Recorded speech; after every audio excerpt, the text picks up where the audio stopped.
Máte rádi zmrzlinu? Já věřím, že ano. A proto už jsem u firmy Cesk a hlavně vedle sebe mám Michala Černého, který nám něco poví o báječných produktech. Dobrý den. Dobrý den. Takže něco o nás. My zastupujeme akciovou společnost Cesk, která je zástupcem italských zmrzlinových strojů Frigomat na českém a slovenském trhu. Zde představujeme dva naše stěžejní produkty, a to je zmrzlinový stroj samoobslužný na točenou zmrzlinu a výrobník točené zmrzliny Klas 202P, což je stěžejní výrobník na točenou zmrzlinu značky Frigomat. A můžeme si je představit blíže?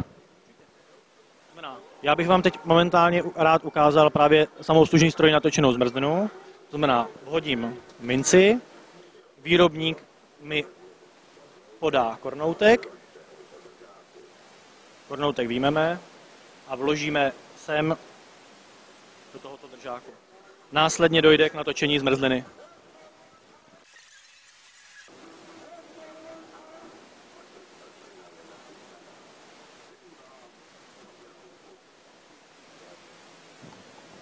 To je paráda, co? Tak schutí do